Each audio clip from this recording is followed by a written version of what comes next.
team in a SWAT tank to drive through his mother's house, all to find less than a gram of meth. Like, they completely destroyed his house. They didn't even do that for me. They knocked. But the one place they didn't look was in the refrigerator. The refrigerator was the only... I mean, they turned out, they flipped beds, they turned out all the drawers, ripped everything, it was just piles of rubble. They drove a tank through the front door, and they found less than a gram of meth. And but they didn't check the fridge. The fridge was untouched. Really? That's usually the first place they go. Word to the wise. Well, this time they did. No, you know, like if they had whatever in the fridge, it would have been fine. Every dope robbery, like at least the robbers know, you check the fridge. If you're robbing an old school dope house, okay, think of Sopranos, season 6 episode, I don't remember, where they rob the Colombians. They're so mad they're looking, the first thing they check is the refrigerator. But you know where it is? The dishwasher. Right next to the dildos and plastic hands. I don't know what you got going on in your dishwasher. Rubber fists. You got to put them in the dishwasher to clean them. Mm-hmm. But they get stretchy when they get hot. You got to let them cool first before you use them again. Oh, Christ, guys, come on. Dip the glass cake topper in the hot water. Hey, everybody, this is Kooks, Cranks, and Iconoclast. Hey, everybody. How you doing? I'm your host, Mike, and with me are my co-host and greatest admirers. Spencer Lowry. And me, I'm Chris Wells, and I am not belligerent naysayer Chris Wells. I am Chris Wells, the scholar, who is here to learn. Audience, you can't see me right now, but I have a black turtleneck, a plaid jacket with leather elbow patches. Some very attractive glasses, too, I'll say. Yeah, and a pipe. I'm not smoking that pipe because that would be rude indoors, but I am rolling the pipe in my hand. It's a bubble pipe. Because it makes me look smart. Yeah, I was going to really bust your balls about it tonight, but I will let the audio speak for itself. Yeah, I'm good. I got coffee tonight, guys. All right, let's jump into a little What's Weird This Week. Want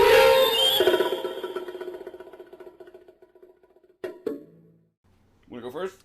Yeah, I'll go first. You know, we need to talk about something that happened pretty major. Everybody has different opinions about it. We need to talk about Aaron Bushnell, the latest self-immolator outside the Israeli embassy. Yes? Is there more than one? There was another one. There was a heard woman in Gaza. Okay. Yeah, but she survived. She actually lives there. Poor Aaron Bushnell did not, and he was in the U.S. in Washington, D.C., outside the Israeli embassy. This is a major thing. I'm going to try to, not make too many jokes about the poor fuck. And I'm a scholar tonight, so maybe I won't. Yeah, I'm watching you, Chris. I'm undecided. He's from Massachusetts, 25 years old, stationed at the Lackland Air Force Base in San Antonio, Texas. He made a few statements to some lefty news organizations coming out with what he's going to say. A little bit of background on him. He was raised in Cape Cod in a religious community called the Community of Jesus. There's been lots of allegations of sexual abuse, kind of cultish, stuff like that. He texted the Post, or he texted a friend who shared with the Post. He said, "I hope you understand. I love you. This doesn't make sense, but I feel like I'm going to miss you," stuff like that. Even messages to his friends right before he did it. He made a Twitch post. The last thing he said was, "Many of us like to ask ourselves, what would I do if I were alive during slavery or the Jim Crow South or apartheid? What would I do if my country was committing genocide? The answer is, you're doing it right now." About 1 p.m., he did a live stream. The last thing he said, "I will no longer be complicit in genocide. I'm about to engage in an extreme act of protest. But compared to what people have been experiencing in Palestine at the hands of their colonizers, it's not extreme at all. This is what our ruling class has decided will be normal."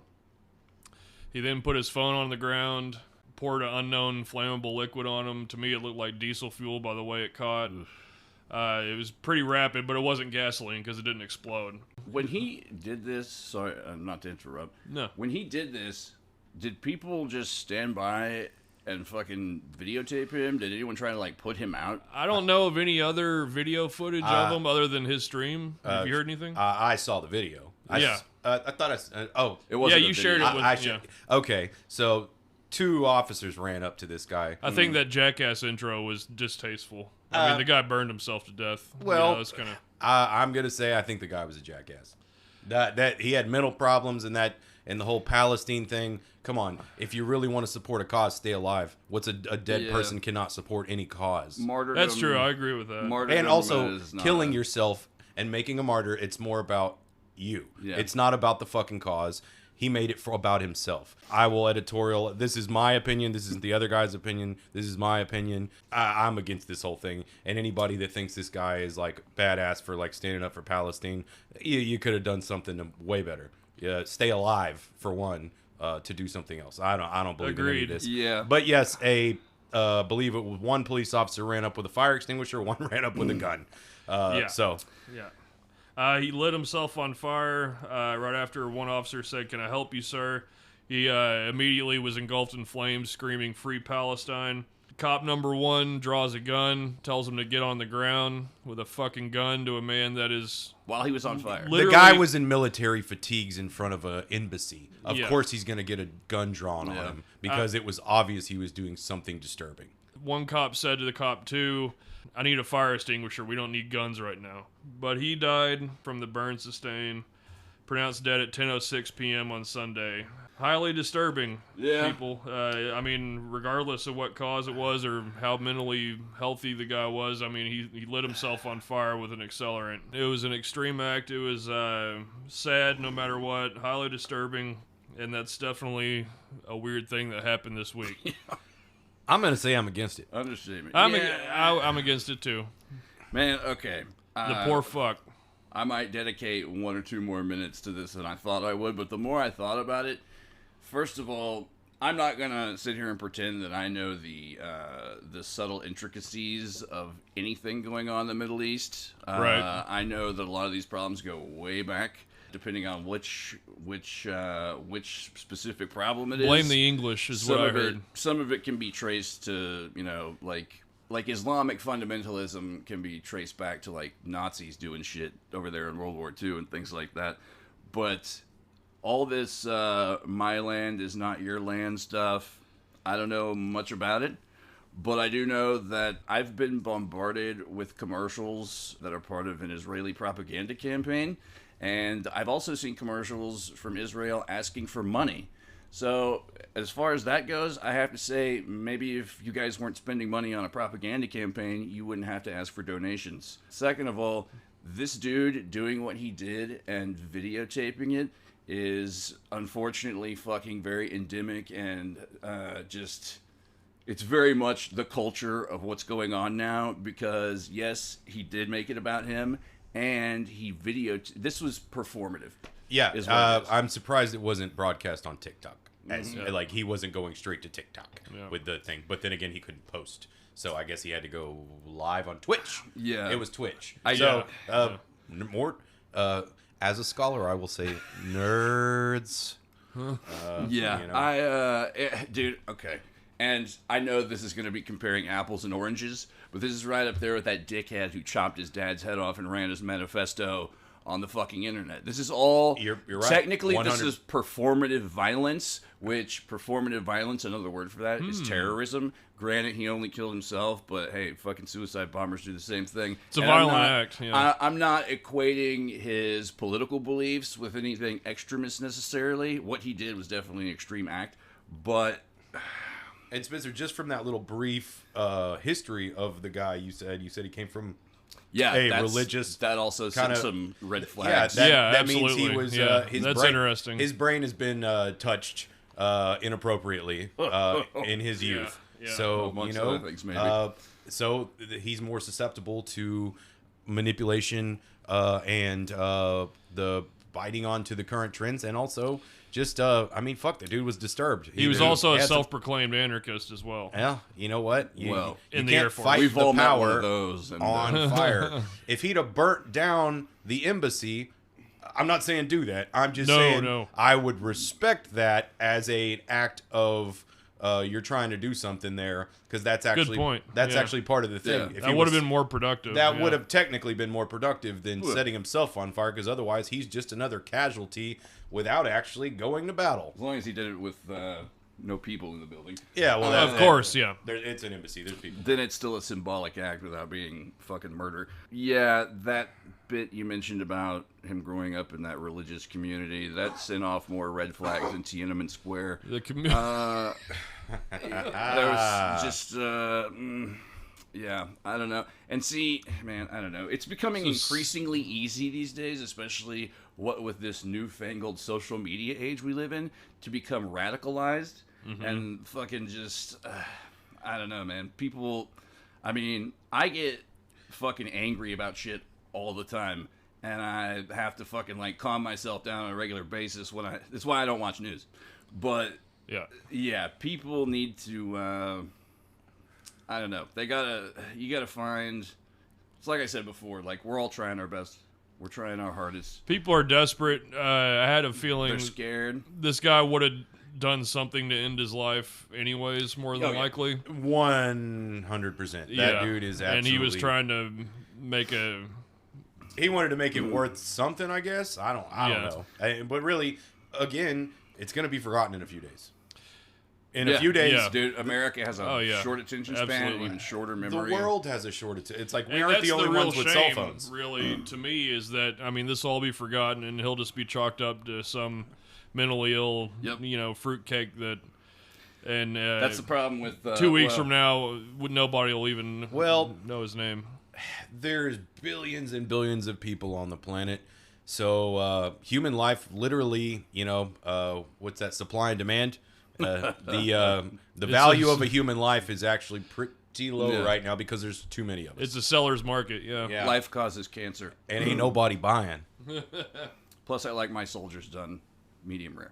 Anyways. All right, good. I had to shit on it. We got to bring it back. We got to bring it back. We got to bring it back. Yeah, sorry, I didn't mean to bring everything down from it. Thanks for bringing it back up to sea level here. Good. No, I don't like burnt soldiers. Just these are jokes, people. These are jokes. We're here to entertain. I was going to say they signed up for it, but But yes, we will get poignant every once in a while. Actually have something a little more, well, I won't say heavier as well, but like, more than I usually talk about. But this fella who goes by the name of Nature Boy, real name Eligio, I think that's how you say it, Eligio or Eligio Bishop, is the leader of a cult called Carbon Nation. Not Carbon Nation. That's brought to you by SodaStream. Oh, man. So, yeah, he is currently on trial for rape, for, I believe, wrongful polygamy. Is there rightful polygamy? Only in Utah. Yeah, that's right. Yeah. Only when sanctioned by an official white church. I don't even think they actually have bowed out of that. They don't do that anymore. Yeah, it's just the fundamentalists. It's the fundamentalist crazy sect LDS. But it's in the book. It was there. But their book is steadily modified. It is. Yeah, apparently the group Carbon Nation, I can't, I'm just going to think Carbonation every time now. Just say Carbonation. They believe in polygamy, as I said, nudism, which I believe is the proper nomenclature for if you're a nudist. Been there, done collective. that. So a scholar might say, I would normally say they like to fuck, but a scholar might say... But not all of them. What the hell would I say? Not some of them. They didn't? They weren't digging the sex that he was throwing their way. Yeah, just like...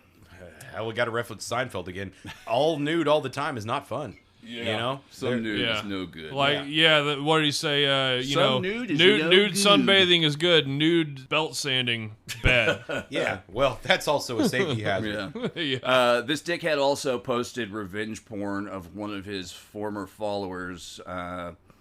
So he's an all-around piece of shit. And sounds like it. Yeah, the trial is ongoing, I believe. What state is this in? Georgia. And that was another thing I was going to say because... I hope they fry the son of a bitch.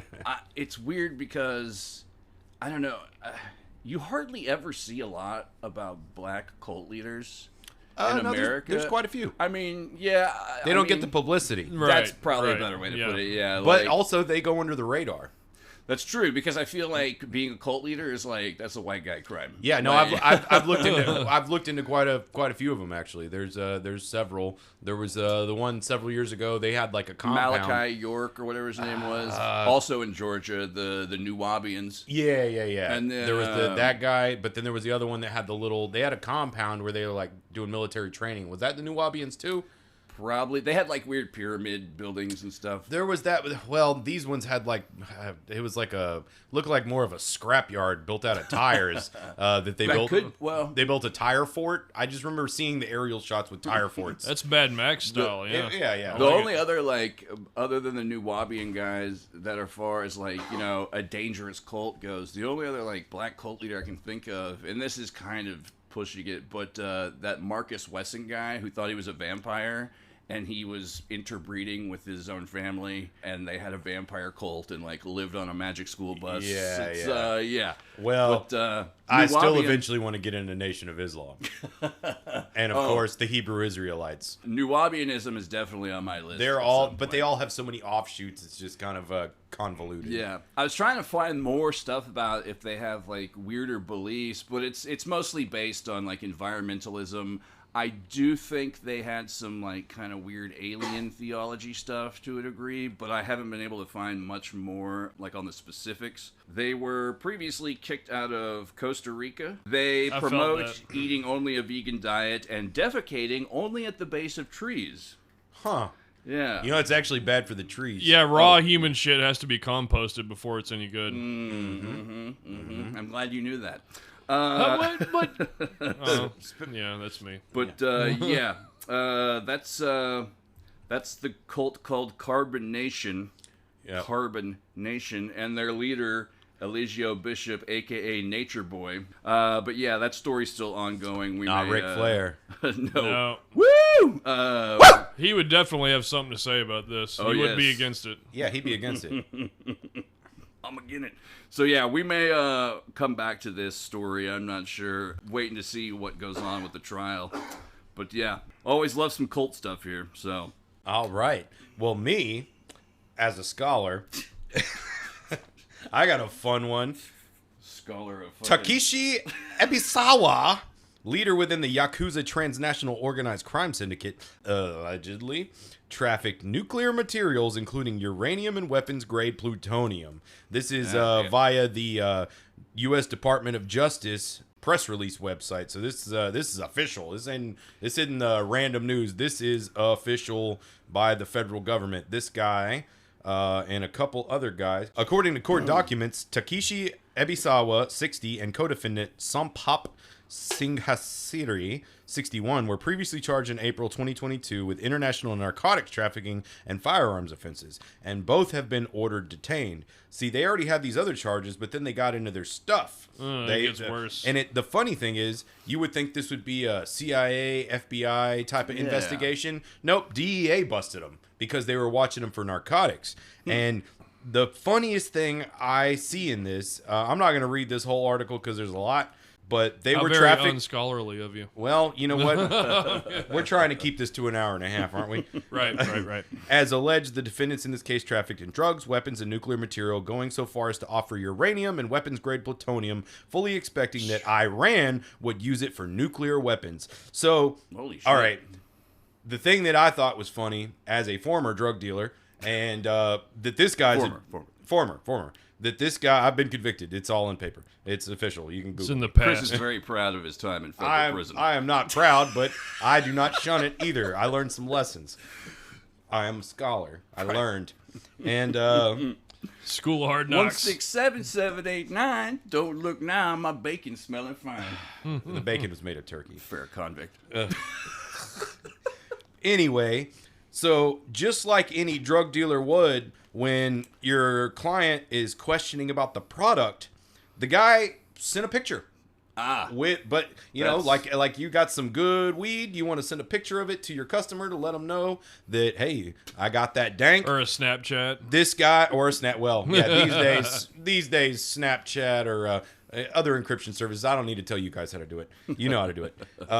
He sent a picture with this material with a Geiger counter on it, showing the Geiger counter that it is radioactive. Wow. So where it melted Everything the phone. they need to fucking book his ass. Yeah, yeah. He sent a picture, and it's actually showing it right here. It looks like a thing of potting soil, but it's what the hell? apparently plutonium with a Geiger counter on. He did plutonium, uranium, thorium. I don't know. This guy had the hookup on. Apparently, they were going through Burma. They were trafficking all the narcotics, and then I don't know. It doesn't say where they sourced their thorium-232 up to. Oh shit! That's probably a good thing. 100 kilos. That's a lot. I don't know. I don't know about nuclear bombs. But that sounds a lot. So he was arrested in Burma. I don't know where No. he was taken into custody. This is a really long, but he had some yellow cake, some CC2. There's a lot of numbers. The yellow cake, that's the enriched stuff that can be used to make weapons. Yeah. Oh, nope. Thailand. That's where he was arrested? Yeah. Huh. So That's weird. I know that like the CIA operates overseas and FBI is internal. I didn't know that the DEA could really.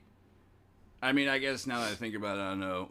But Mexico is our neighbor. all right. You know, So, the part that just that's gonna irk me a little bit. Yeah, right, the right. jurisdictional issues. No, well, there's that, but This there's is my case now. well, there's the jurisdictional issues, You're a but loose there's also cannon. the fact that the conspiracy to commit international trafficking of nuclear materials. You know what the maximum penalty is?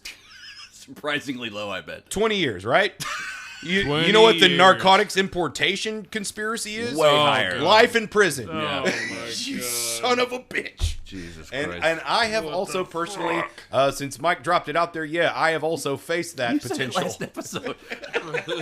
Did I? Yes. I forgot. You said a lot of things. I wasn't drinking coffee last episode. Today I'm drinking coffee. Like a scholar. The fucking war A on scholar and a drugs. gentleman. But yes, I will say God damn, man. the fact that this man, or multiple men, looking at 20 years on the nuke charges, they're going to jail for life for the dope charges. Yeah. That's, I mean, That's fucking ridiculous. it is insane. That's on the Department of Justice website. That is on the U.S. Department of Justice website. I like to look on there frequently in the local jurisdictions. But I got mine from Court TV, by the way. where's our priorities, guys? But yeah, that is. I got mine from the That's a New York fucking- Intelligencer. That's That's that's a leftover from the war on drugs, which fucking newsflash, drugs won. Yeah, they won. I don't know why all this. Oh my god, there's still people in jail for weed. Fucking ridiculous. Yeah, I've met them. I've seen them. A lot of them have been getting let out. I will say that a lot of them. Yeah. When I was in up until 2019, a lot of dudes started getting a little bit of help out. That's good. And the crack guy, mostly actually the crack guys. Funny enough, it's Trump. In the Trump Administration got him the out. Trump administration dropped a lot of things, and a whole bunch of dudes got out of federal prison for bad drug charges right around the time I was getting out during the Trump era. Kind of makes sense. Trump has a lot of connections to organized crime, but I won't go into it. Didn't he? I think he like. That's for another episode. I think he let Kodak blackout. No, really. I think My that, lamp I don't is understand. blue. I My think- president is orange. I don't get it, guys. Who's that? Yeah, he's a rapper. Oh, It's okay. no- It's nothing. Not that important. All right. Anyway, So yeah, that's what's weird this week. So yeah, if you couldn't tell by the title when you clicked on this episode, this is Peter Hurkos Part 2. Now, to give a quick as possible recap as I can of the last episode, we covered Peter Hurkos and how he came into his quote-unquote psychic abilities by accident, falling off a ladder. We talked about his study by various, I will say, tangential to U.S. government, but with connections, groups. And we talked about kind of we went into a little bit of how his supposed abilities work. and I thought the whole thing was full of shit, but today I'm a little more open. I'm a little more open. I am going at this as an intellectual who's just here to absorb knowledge from these guys because again, I didn't do a lot of research. They did, but I just I was a little irate, a little offended a little bit. Little piss and vinegar. But You offended him yourself a little bit. Now go home and get your fucking shine box. But tonight I am really actually trying to embrace the Scully. And Scully, she never got irate. No. Scully was chill. No, yeah. She was able to control her faculties at all times. She only gets furious in my dreams.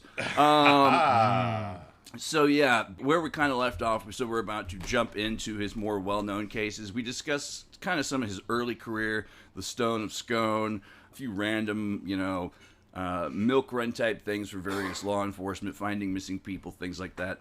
I wanted to sort of give a few examples and one more sort of finer note on how his abilities work, or at least according to one of the people who studied him. Have either of y'all ever had a sensation that you're being stared at and you look up and see someone staring at you?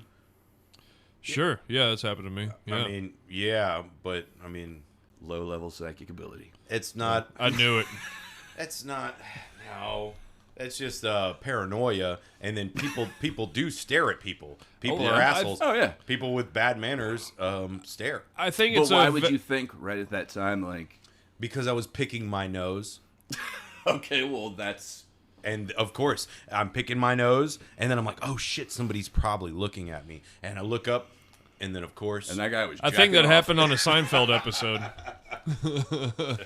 Okay. Oh, I think that sort of thing is like a vestigial remnant of. I think humans used to be a lot more animal instinct, intuition. I Yeah. believe in that. That's what I equate a lot of this stuff to. I think that all people have access to these kind of abilities. I think you just have to exercise them more, and plus, we live in an age of blah, blah, blah. Like I said before, social media, fucking things like this are like deadening our fucking attention span and stuff like that. I believe both those things. I can get with you on that. I think that they're, you look at an animal, animals do seem to have a little bit of instinct, but at the same time, it's just, I don't know. I don't know that I wouldn't call it psychic.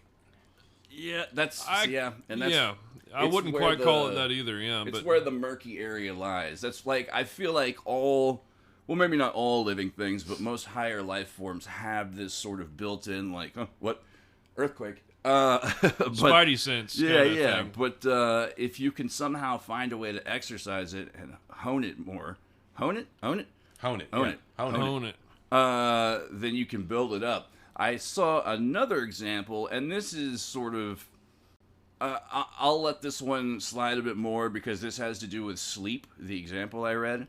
But there was this talk about a gentleman had a dream that it was storming outside in real life.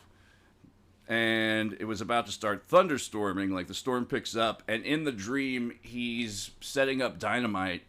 And as soon as he pushes down on the dynamite plunger in his dream, thunder happened outside. So this is another sort of example of just picking up on things in the environment, like without really thinking about it. And we go into trance states all the time. It's like when you're driving, you don't really, you just know things through muscle memory and stuff like that. So we pick up these altered states of consciousness a lot. They're easy to slip into. I would debunk that with just, it's like you think your dream's happening first, but your dream's actually happening while the noise is going on. And that's why I give it a, because I've had that plenty, where somebody's just spanking somebody or something, and I hear it in my dream, but it turns out to be just something else going on. I don't know. Yeah, plus who knows how, time works in that situation as well. Yeah. As far as, like, interpreting it inside your head. But sometimes you can have a dream that seems to go on all day, and then it's like really just the last 15 minutes of your sleep. Some people have dreamt entire lifetimes and shit before. So, But a gentleman we mentioned last episode, who was one of the people who was part of the study of Peter Hurkos' abilities, a fellow by the name of Reineman, the dude who had a dead daughter, and they had a falling out because Hurkos didn't see that coming. Where were you, man? Yeah. Reineman was the man who also said he called Hurkos a zombie because he thinks that he had a near-death experience and that when he fell off the ladder and got his abilities that something was knocked loose to a degree, or he became inhabited or animated by some other force. Two souls in one. Yeah. But he talks about another theory he had, and this is something that's sort of been mentioned by all cultures. This is another one of those sort of monomyth things like the Flood or giants, things like that. And he refers to it as the Odic Force. The Odic Force is a name that was picked by, I believe, a fella by the name of Karl Reichenbach back in like the 1800s. Is this based off the word Odin or no? He did, yes. He based it I was off about to that. say they all sound very Germanic. But it's the same. It's essentially the same thing as like Chi, the Force, Orgone. It's this same idea that kind of shows up over and over in different cultures and different contexts. The Akashic Record, whatever you want to call it. There's all kinds of names for it. So I like to call it spirit sauce. Yeah. B-27, beef and broccoli. Yeah, so this stuff like plays into a lot of cultures as well. Like they think that some of these people who maybe have these abilities are able to tap into that. So that was this dude Reinemann's sort of alternate theory. But should we save the total psychic detectives thing for the end, you think? Or we talk about them in general? Yeah, let's do the story and then break it down at the end, yeah. So when we last left off, we were about to get into Hurkos' biggest case, the one he's most well known for consulting on, and that is the Boston Strangler case. Yes, and we were mostly derailed. I won't say who derailed us so much, but I guess we got a little derailed last time. Train of thought derailed. And we were already about an hour and a half there anyway, Yeah. It was inevitable. And I forgot to mention last time, during when Hurkos was being studied by the Round Table Foundation and all these other groups, allegedly during this time he was also being, as the author or authoress, whatever, Norma Lee Browning of The Psychic World of Peter Hurkos, our main source, she puts that he was being exploited, quote unquote, by various corporate and industrial groups to use his ability. So apparently during the time when he first came to America and didn't know a lot of people, didn't know how Americans work, didn't know the language very well, he was not only being studied by the Round Table Foundation, but as a matter of fact, the people who paid for him to come to America were aligned with various corporate industrial interests, and supposedly they were using him to find, natural resource deposits and things like this.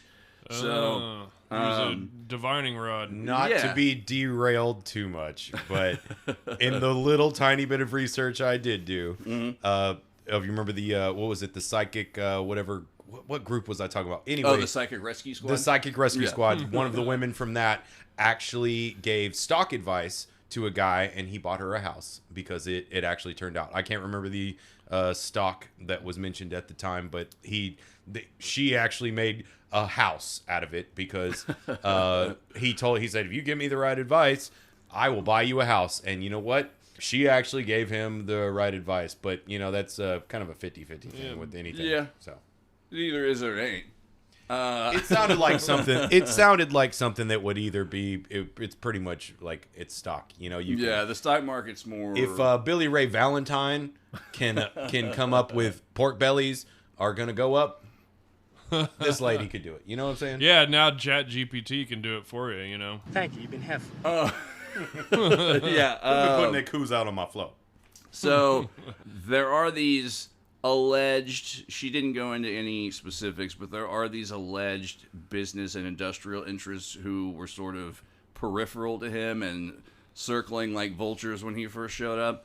And this sort of comes into play with why his abilities when he's on TV and entertaining crap out so bad, as opposed to him using them for a quote-unquote good cause with the police. Lots of evidence for that, yeah. Yeah, because I find in doing more of the research that he had a pretty decent track record with law enforcement, but as an entertainer who's making money for personal purposes, he did jack shit pretty much. Yeah, terrible. So yeah, this is why he was compared with Edgar Cayce, who I mentioned before last week. Edgar Cayce was more known for diagnosing illnesses and trying to help more people, and that's why he also had like a better track record, I guess you could say.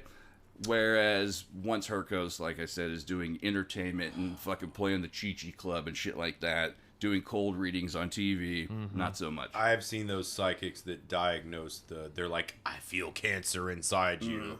And it's like, you know what? We have machines for that. Oh, psychic surgeons. Yeah, if you haven't seen any videos of psychic surgery, I highly suggest you check them out. Some of them are quite gruesome and really fucked up. There's no faking some of that shit that I've seen. Like, there's a lot of those people do their surgeries with, like, pocket knives. And they always use the same knife. They use knives. Yeah.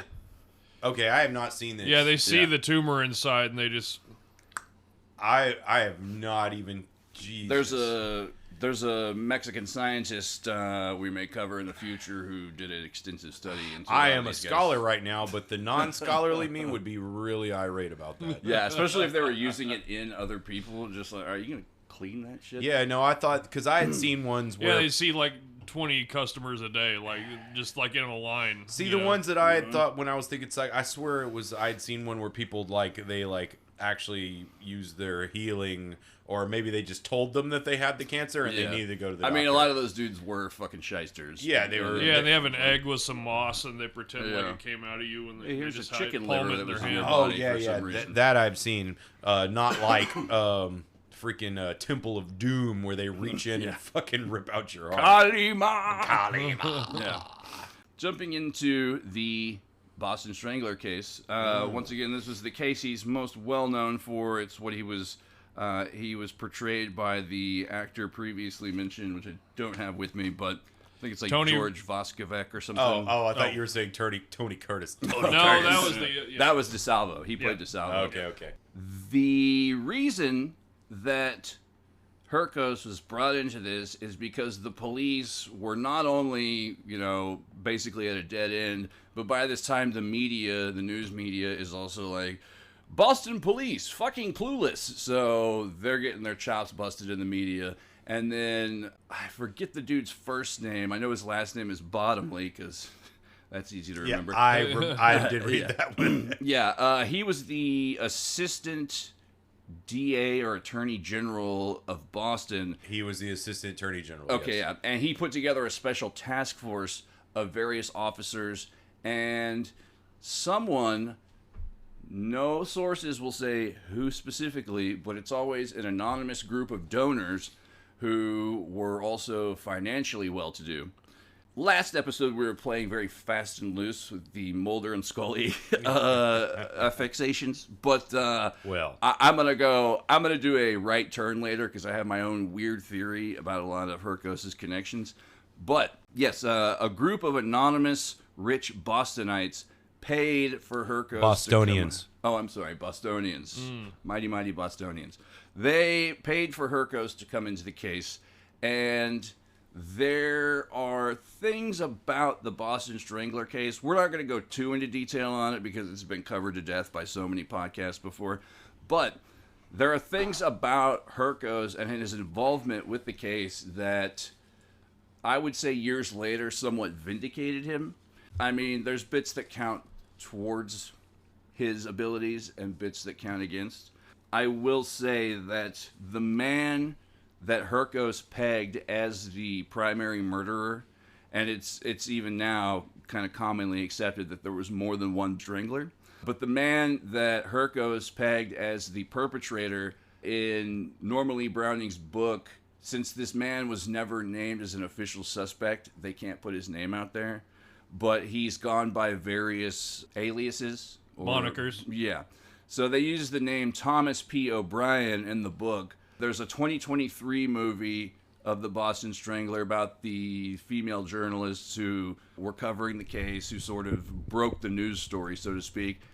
That movie, I think they called him David or Daniel Parker.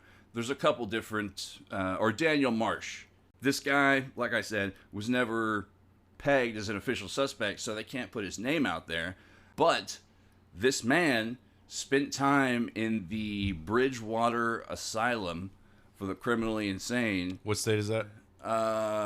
Massachusetts. Yeah, Boston. Duh. Part of the Bridgewater Triangle, actually. If you guys know that. For another episode, yeah. Yes. So yeah, he spent time in Bridgewater with both Albert DeSalvo and another man who is pegged as one of the primary suspects, George Nasser. George, right? George Nassar, yes. Okay, yeah. George Nassar. And during the Boston Strangler case, when these old women were being assaulted in various ways, etc., Hurkos was brought into the case, and the police already had some information about how there was a man in a green suit, like a green workman's uniform, who was pretending to be a building supercentum, or another man, and I think DeSalvo is the one who's been pegged for this, but he was the measuring man, quote unquote. And he'd show up door to door at these women's houses and like, you're pretty enough to be a model. I just need to get your measurements because the agency wants you. But he didn't have a measuring tape. He just groped the shit out of them, basically. Varying levels of assault, but going from groping to more Gross. levels Gross. of assault. Yeah, As an intellectual, I will say gross. let's keep it highbrow, right, Chris? Yeah. Yeah. Excuse me. So You said not You to burp, said no burping in the microphone. I'm not into the microphone. but you got the. You got the most receptive microphone in the room. Sorry. I don't know. It seemed like a good time to let it go. Puts after the we said, let's keep Budweiser it down. going. Called it. DeSalvo is the man that's, most commonly well known as the main primary suspect, but only in the last several years, I believe, I think it was in 2013, if I'm remembering correctly, that DeSalvo was tied by DNA evidence to only one of the 13 Boston Strangler murders, and that's the very last one. Mary Ann Sullivan, I believe. I think so. Or no. I know Sullivan was one of the victims. I don't have the victim's name. Yeah, it's Mary Sullivan, yeah. That Okay. was the one that he was linked to. Okay, so yeah, there's that. But DeSalvo, George Nassar, and this third unnamed suspect all spent time in the Bridgewater Asylum for the Criminally Insane.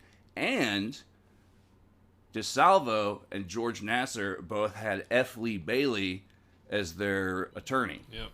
So there's definite, there's a chain of evidence, I guess you'd call it, to where these men could have exchanged information with each other, and that's also sort of the accepted theory so far that Cahoots. yeah, that I they smell were cahoots. yeah, that they were telling tales outside of school to each other, basically.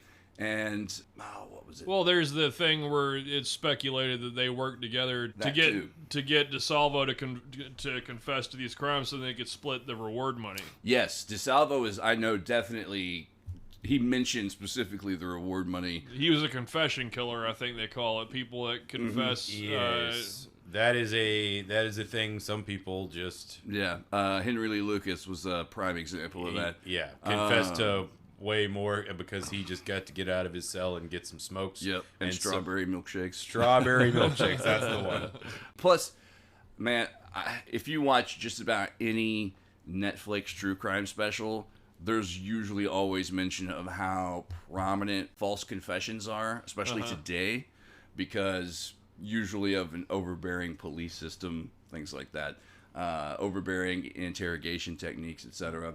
But if you want to see a fairly accurate description of Hurkos sort of going through the Boston Strangler information, the case files, etc., see the 68 movie.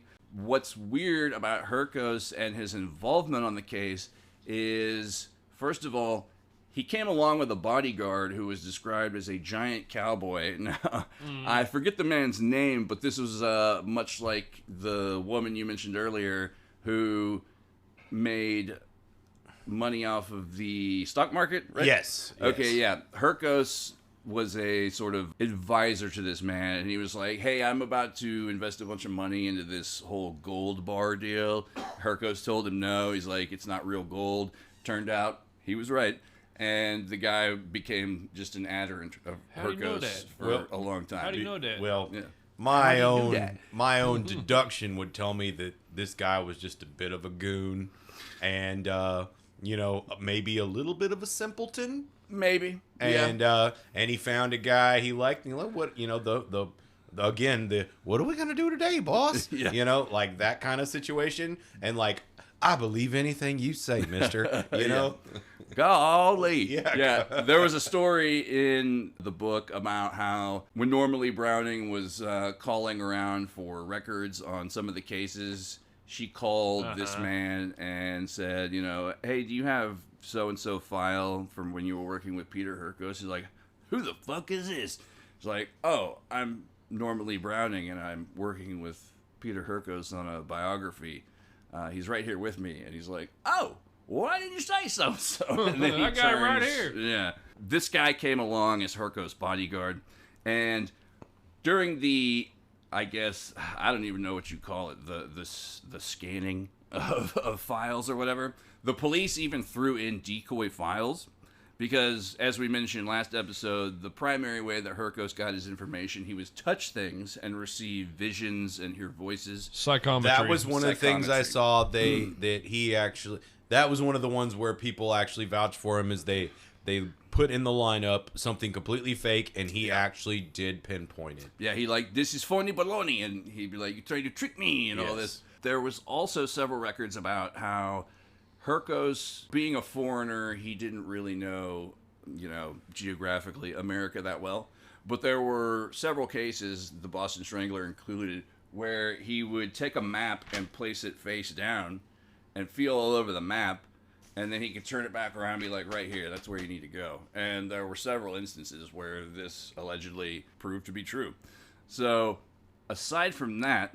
Do we have those instances listed? No, but I listed the book in our sources, so if anyone wants to go read it and find out and make sure I'm not a liar, please do. It's less than 300 pages. I read it in a week. I'm going to give you a scholarly Things that make you go, One of the weird aspects, and I mean weirder than all the shit we previously talked about. I mean, it's all pretty weird. Yeah. Hurkos asked for specific items of the victims to do his whole psychometric trick. Panties. Yeah, there was some undergarments involved. I knew it! And Hurkos asked if he could hold on to these items and sleep with them for the night. Maybe sniff them a little bit. I don't know. Speculation overruled. Yeah. Now this is the one. I believe this is the case where the police actually put someone on him. They put a man on him they to were watch. following him. No, they didn't just follow him. They sat in his room while he slept. Yeah. They sat in his because he wanted to sleep with the shit. So they're like, well, I guess that's weird. That's Chain weird. of evidence. But hey, we're already doing this weird shit. So I guess we will sit down, make a man sit and watch this guy sleep with panties and personal items. Yeah. I'm just saying panties. I'm, but can you confirm that? Can you confirm that there were undergarments? I know that one of them was like a slip, I guess you call it, or an undergarment. Yeah, it's an undergarment. Yeah. Something that had lightly brushed up against the breast a little bit. The Dutch are more sexually gently caressed. evolved, I would say. Do what? Oh, well, the Dutch are more sexually evolved, you know. Oh, yeah. So Spencer, Roxanne, you just stop it. You don't have to put on the red light. Well, I'm just saying. Well, why don't you go to the Netherlands, Spencer? I would. I'd have a good time. We gladly welcome Spencer's perversions here, and we embrace them. So, yeah, during the time he was watched by the police, allegedly, he was having all these fits in his sleep, and he kept seeing the killer, who he claimed had gray eyes and sort of a feminine haircut. As a matter of fact, when he was first reading the files, he was doing like campy homosexual impressions. He's like, he is a gay man. That is one of the things that they broke down in another. I don't remember the podcast. Sorry, podcast. I can't reference you here, but they were like, he did a offensive. They had to, but he dropped his wrist and he's like, he's homosexual. Offensive homosexual impression, drinking the whole time, and Hurkos would, like I said last time, he got an 80% accuracy rate because if he gets tired, he can't really use his abilities. They said that whenever he was using his powers, quote unquote, he would just start sweating profusely and he'd get all fucking like manic and shit. You kind of do that. That's high blood pressure and just bad health. Yeah. Aside from the weird, episodes of sleeping with murdered women's undergarments, which in itself is just... Ugh. Brother, ugh. He freaked out a bunch of cops because even though he was being followed and tailed the whole time, they were doing this all in a hotel room, like it's a dirty secret thing, because the police obviously don't want the public to know that they're consulting a psychic detective, quote unquote. Well, so they had to put him up in a hotel. Because they be made out to be fools, yeah. Yeah. Not a nice one. And that's another thing I was going to mention. Like, yes, he did get a per diem, but I don't really find anything about him making a lot of profit. If you ain't making nothing, living for free is pretty cool. Well, I mean, he got put up in a hotel and they paid for his travel, but I don't think he really made a lot of money, at least not off of his work with law enforcement. But yeah, they had people following him, and there's a whole scene in the 68 movie about a guy comes in, he's one of the police officers, and he's like, yeah, sorry I'm late, my car ran into traffic, or I had car trouble, and he shakes his hand, and he's like, bullshit! You went by your girlfriend's house this morning, and she started making you some breakfast, and then all of a sudden one thing leads to another, and zunga zunga. That was the word I believe he used. I don't know if that's a Dutch phrase. None of that is Dutch. Your whole... We're going to have to work on your impressions. You do a Dutch impression. No. I am a scholar, and I do not do impressions. He's not going to lower himself. I'm just trying to add a slight level of verisimilitude. Just make it sound different. You know that word, scholar? Huh? Yeah. Molsimitude, yeah. The root word is Mole. cut. No, I thought what was extra weird about that scene in the movie is after he shakes the guy's hand, because, you know, that's his whole psychometric thing. Yeah. After he shakes hands with the dude who just got back from his girlfriend's house, the Peter Hurkos character goes... he does this weird, he didn't smell it. Maybe he's... It'd have been funnier. I mean, if it was made today, he would sniff the fingers. And for those who can't see at home, he does like a sort of like spicy meatball kind of hand gesture. Yeah, okay. But the guy was fucking amazed, and they were like, okay, this is weird. But once again, none of these Boston cops, and this is Boston cops we're talking about, you know, park the cab, I have it, yeah, retard. Like, these are fucking guys who don't cotton to this kind of shit. Hey. But a lot of them had, you know, testimonials that were like, he knew shit that, you know. You Irish son of a bitch, don't you disparage the Irish. He knew stuff that, you know, wasn't made public, it wasn't on the record. He even, like, got down on the ground and was like, posing as the bodies as they appeared in photos that he never looked at. But I still question, all right, he's hanging around all these cops. The cops are hanging around. Could he have just bled little bits of information from them and then told it to the other ones? That's where I'm going to, yeah. I mean, that's possible, and I mean, you know... Probable. I don't know a lot of police officers personally, but I guarantee that most of them, if they're working a big case like the Boston Strangler, the minute they get off the clock and they're at the bar, they're probably yapping to other people. Well, you're a freaking drunken Irish cop in Boston in the 1960s, and you got to post up with this drunken Dutchman. This old broad had a wicked broomstick up a cooter. You're posted with this drunken Dutchman. And the Dutchman's like, hey, have a drink with me. Mm-hmm. So these cops are sitting there with him the whole time. They're going to have a drink with him. Mm-hmm. You know, he's going to offer them. They're going to have one. And, you know. He has mental powers, you know, so to speak. So he's probably good at manipulation. He knows how to talk to these cops. He knows how to want a drink of whiskey. He knows how to get things out of people. I think that is the biggest power, just as a scholar.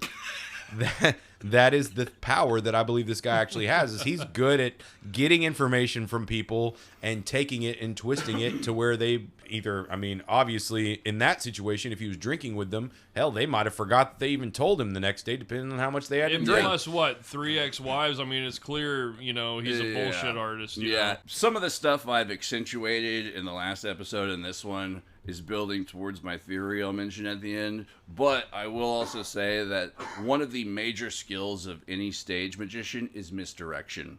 So even he can make people maybe forget that they told him shit, like y'all were saying, or just not realize, you know, extract information in a way that they don't realize they're extracting or he's extracting information. Or just blatant deal making.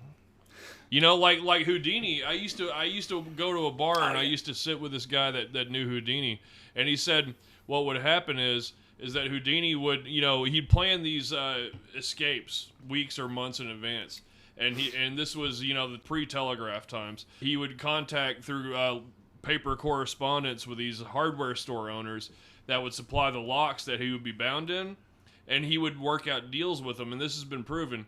He would work out deals with them to get the keys for the locks in advance. Mm-hmm. And the hardware stores would provide him with the keys in exchange for promotion for the hardware store that the locks and the chains came from. This could be something similar to that. And what do we know about old school Irish cops? They will take a bribe. Nothing to say here, folks. Move it along now. I got 5 kids to feed and another 7 on the way. Boston cops, hope you're listening. It's all a good jest. Please don't beat the shit out of us if we ever come there.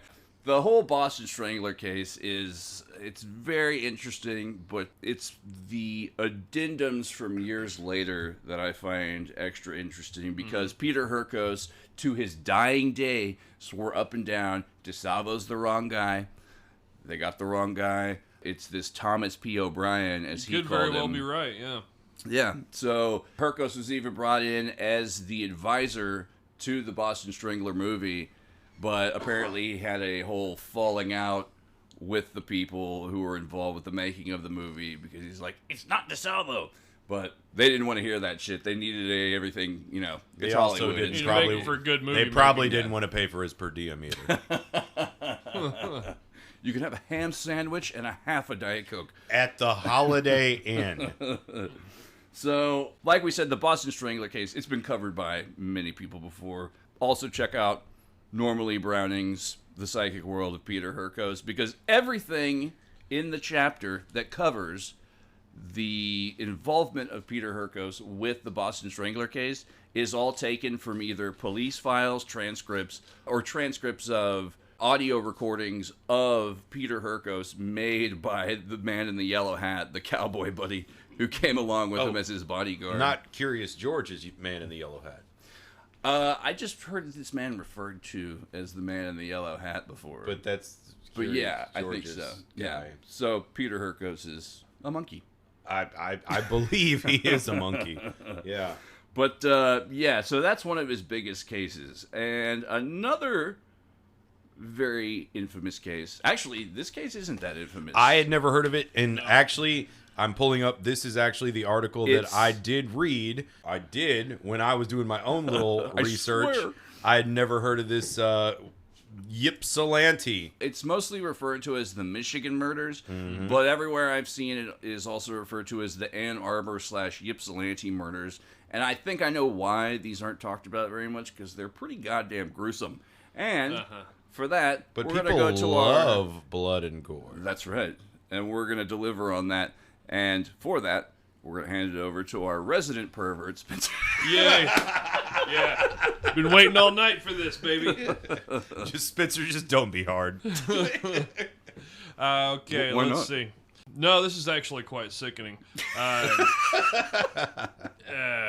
Beyond my advanced appetites, for sure.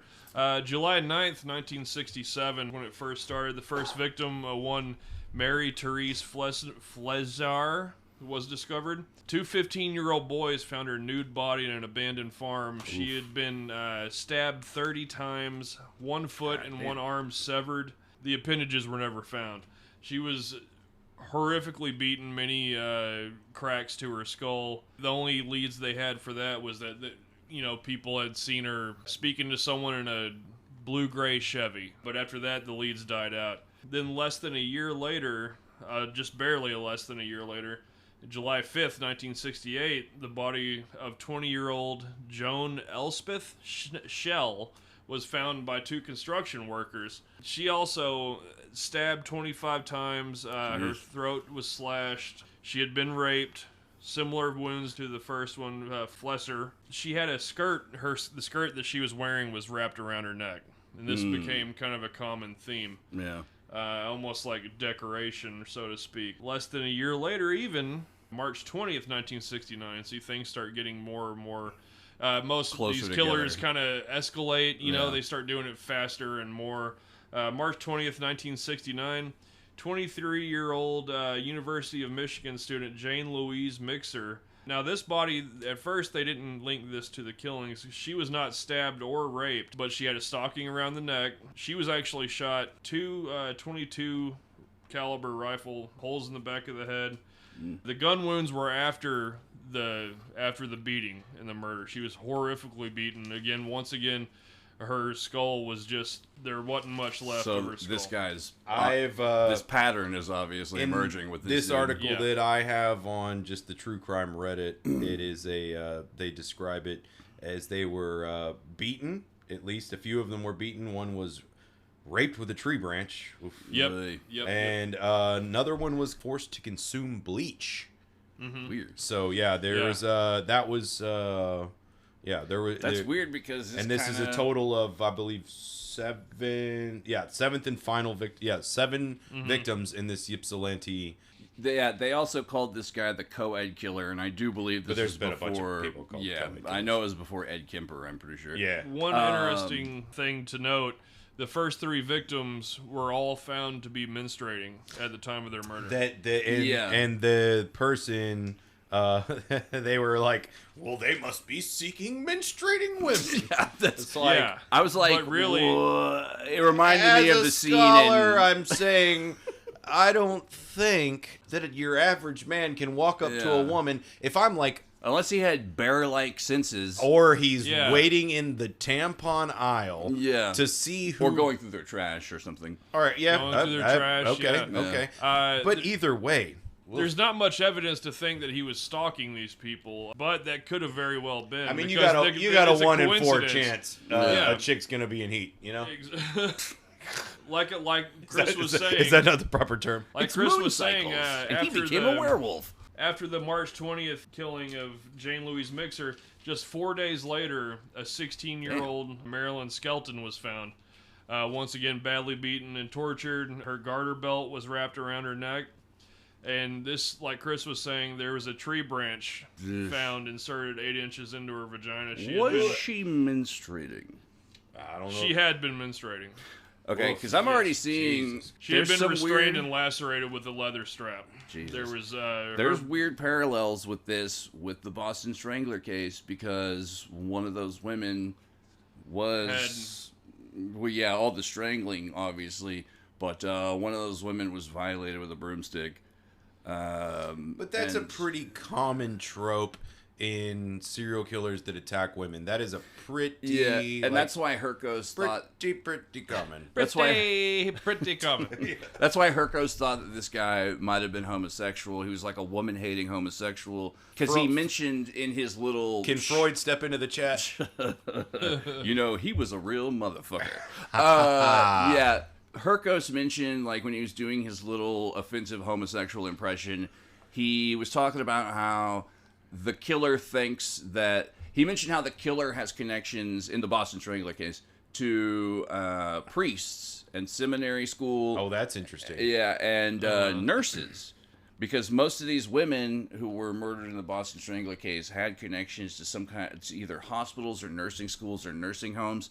And they found a letter that was written by the real killer, whose name has not been released. And it was like a Lonely Hearts ad about how he was looking for a nurse specifically. Like, he wanted to date a nurse. And Hurkos also mentioned that his house, in his shower, was filled with purses and old shoes. This guy may have gone door to door saying he was a shoe salesman with, like, shoes of the previous victims he'd killed. And then also that the guy, because he was either involved with priests or went to seminary school, and because this main suspect of Hurkos didn't necessarily sexually assault the victims, that because he refrained from doing that in his own mind, he's like, God, I'm so good, I'm not doing this. Like, while he was in the commission of these murders, he's like, I'm being good. I'm not doing this. I mean, I'm committing murder. Because he wasn't sexually assaulting the women, it was like I'm being good. He's a prince. Sort of thing. Yeah. I'm just killing him. But yeah, that's weird. That's weird that there's those kind of parallels between these two crimes. And it is. But what you were saying a minute ago made me think just back in the day before true criminal profiling really developed, all the police a lot of the times were like, guys killing women must be gay. Like that was like a thing back then. That was like open and shut. He's a queer. Yeah. They just used the word like psychosexual sadist. Yeah. Which probably needs to come back because I feel like there's they still use that. Even in today's enlightened society, yeah, there's still a stigma against being a psychosexual sadist. Thanks, Norm Macdonald. Yeah. It's same how we talked about schizophrenia briefly last episode. Like catch-all. Yeah, there's a lot of just catch-all terms. And in the Boston Strangler case, the female journalist who worked for the Boston Herald, I believe it was, or the Boston Record, I think, they were the ones, like I said, who initially broke the case and said the police didn't know shit, were fucking up. And they actually talked to like a precursor FBI profiler and kind of got, for lack of a better term, before the word profile was even, coined in the popular lexicon of serial killers. With this Ypsilanti thing, it points to, in this article that I'm looking at, which was posted by somebody named Wonderful Variation on the True Crime. I don't know what their sources are. That guy. Yeah, I don't know what their sources are. Over $5. But the funniest thing, it's the police obviously were stumped, and the people of Ann Arbor decided to solicit the help of Peter Hurkos. Yeah, and this was not as rich people. Yeah, it was just because they were just a lot of people, and they're like, and he showed up. This is after his Boston Strangler case. And I really like this quote. And it says, in the strangest metaphor I've ever heard, a police officer said of Hurkos, I wouldn't piss in his ears even if his brain were on fire. Wow. Yeah. Damn. Yeah, the police did not want this dude there. And this is the one that I was speaking, I don't think we did this on mic. I think I was talking to you about it, where he said that the man had large, hairy man, muscular arms, swarthy skin, vaguely gorilla-like appearance. And the police actually were able to find a man. Oh, and he said his name was Marshall. So they found a man named Marshall who matched that description. Wasn't the guy. No, yeah, I think the guy's name was Collins. John Collins, yes. Yeah, it pops up. And from what I remember, he was fairly effeminate looking. Like, he was a very slight build and just... not a towering gorilla of a man like me. Not at all. No, but... He did hate. Is that Harambe? He was a known thief. R.I.P. In a kind of a fiend to his friends. They're all kind of scared of him. One of his female friends stated during the trial that he started getting handsy, started groping her, and she was trying to get out of it. So she said, "Being a real quadrupus." being a big quadrupus. Callback. So, he was getting handsy, taking advantage of her, and she said, hey, I'm on my period, something to that extent. And she made a mental note because he said, oh my God, that's disgusting, and he ran out of the room. Okay. So there's that connection there. Did the police, I don't know if you have this in the notes or whatever, I don't know if they mention it in the book, but did the police ever, what's the word, I guess, publicize that these women were... on their cycles when they... No. Okay. No. But also, Hurkos didn't make He note didn't of catch that either? No. Okay. I've seen conflicting information about what Hurkos said on this one. He got a few things right. Yeah, I mean, I think, finding some of the bodies and the locations, he did pull through on that. But, yeah, as far as the suspect or the perpetrator, not so much. But... after the Boston Strangler case and this Ypsilanti Ann Arbor case, Peter Hurkos was already starting to have reservations about any further work with the police. He said that it affected him greatly mentally. He sounds like he was suffering from some of the effects of post-traumatic stress, but...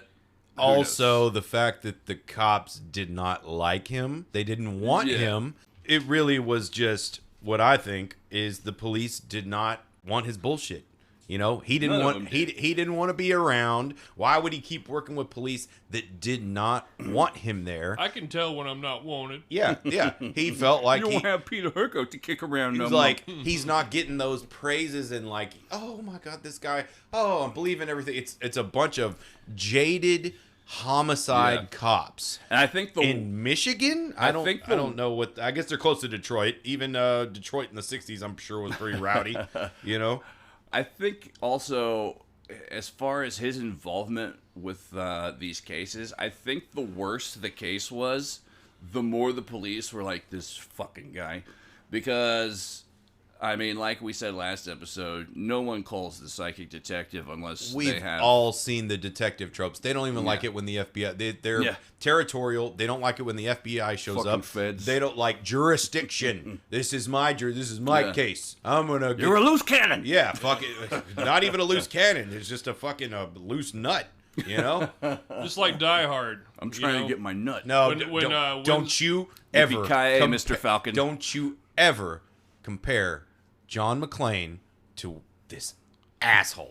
No, I'm talking about when Winslow was trying to talk to McClane. John McClane. And then the feds come in and just lay an egg on top of everything and get a bunch of people killed. Nobody wants the feds, or particularly a goddamn psychic detective, or psycho dick, as I like to call them, coming in on their case and, you know, laying an egg, as you said. Yeah. It ain't pork fried rice. Or it moves over my hammy. Oh, man. Moves over my ass. What does that even mean? It's an inside family joke. Never mind. Cut that out. After those two cases, Hurkos, like I said, he was, you know, feeling more affected by what he was claiming to see and hear. He technically, from what I read, it sounded a lot like post-traumatic stress disorder. So he decided for a while to just kind of focus on Hollywood. And this is where a lot of the Hollywood bullshit comes in. He got that American dream going. Yeah. And once again, you know, he struggled with the whole I have to feed my family versus, you know, getting paid and doing this for free for a good cause for the police. He was getting paid. What and where's his? That's the thing. All of this, we haven't heard shit about his family in what we're talking about years. Completely out of the picture. Completely out of the picture. Well, no, he's married to his publicist, his most recent wife, and the one that was with him till he died, Stephanie. Like I said, she was in the Peter Hurkos business. Yeah. She was his publicist. Did they have and kids? PR agent. Did we discuss? Yeah, and those are the kids that are. He had kids from a previous marriage that totally dropped off the radar, from what I saw. He abandoned them. But yeah, pretty much. Yeah. Isn't it weird how anytime there's a weird new age influence on people, all of a sudden it's just like, well, I better abandon my family and get a new one. And I've seen this before with alien abductees. I've seen this before with cultists. It's definitely real huge in the QAnon thing. That woman who said that she was a Project Monarch mind control victim. She fucking had some family she left, but supposedly they were the ones that were controlling her and pimping her out to Satanists, etc. Lord. There's a couple stories about various celebrities he consulted, and he moved. Which ones? He moved to Hollywood. No one exciting. Well, Marlon Brando. Marlon Brando's exciting. And I sort of mentioned this last time I was getting it mixed up with. But I could see him just getting this guy here at a. Hey, I'm gonna get this. I'm sorry, I can't do it. Yeah, are you gonna eat that blueberry muffin? Yeah, make a stupid sandwich for your little doll. That's exactly. Let me bring it. Picture me saying this in Marlon Brando's voice. Let me bring this psychic here. Yeah, I'll pay for him to come here because it'll probably be a laugh for all of us. Well, apparently Marlon Brando was big into all that shit. Like, he was big into the New Age thing. Well, it's Hollywood. Yeah, and that's the thing. He knew what he was doing, Peter Hurkos, because everyone in Hollywood apparently had a guru or someone they consulted. I believe Spencer mentioned last time that Ron and Nancy Reagan were super into this shit. Mm-hmm. And Peter Hurkos actually did readings for some very interesting political and military figures that influenced their policy. Yep, inside and outside of America. I don't know if you have it still, if you can maybe pull that up later. we'll look at a couple. Am I jumping too far ahead when I say we're in Hollywood? Murders? Almost. We're almost there? Almost there. We're almost there? Guna guna. So, yeah, he did a reading for Marlon Brando.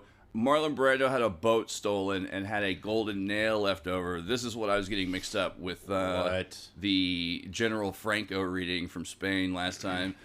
And Marlon Brando was like, I ain't know what he's talking about. I guess when I was listening to the Peter Hurkos guy. so Marlon Brando was sold. Another famous celebrity who was consulted by Hurkos, and I mean your great-grandma's famous, was Little Mickey Rooney. Little Mickey Rooney wanted to know, should I marry my 6th and 7th wives? And he's like... 6th and 7th? Yeah, Hurkos was like, I mean, you can. Wait a minute. Wait. So... Mickey Rooney was married 7 times in his life. Yeah, I believe that, but wait a minute. So did he ask him each time, should I marry my 6th wife? And then should I marry my 7th wife? Because it's like, if he told you to marry the 6th wife and it didn't work out, he told him, and then you got to the 7th wife and you still asked this fucking asshole? And I may be misremembering this from the book, but he asked, what's the deal with this woman I want to marry on wife number 6? And he's like, I mean, you can marry her. He's like, okay, yeah, but you might not like how it ends. And this was apparently a huge thing with Hurkos. This happened to him supposedly at like Hollywood parties all the time, because he would get random readings off people because he had to touch their hands and whatever. I'm sure he was fun at parties. But it's kind of they said it was embarrassing for a lot of people, and it freaked them out because, much like that police officer who he knew was banging his girlfriend and did not in fact have traffic problems, he was constantly saying things that people did not want to have revealed out loud. Like he would just get these random outbursts of just like, you're fucking somebody besides your wife, or that's a pretty safe bet in Hollywood. Yeah.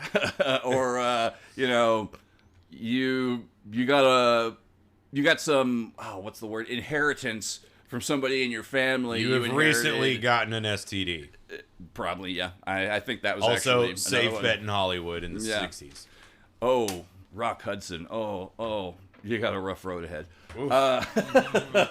No, yeah, he did stories or got readings or whatever about people inheriting like priceless family heirlooms and then selling them. And he's like, you're a piece of shit, and so on and so forth.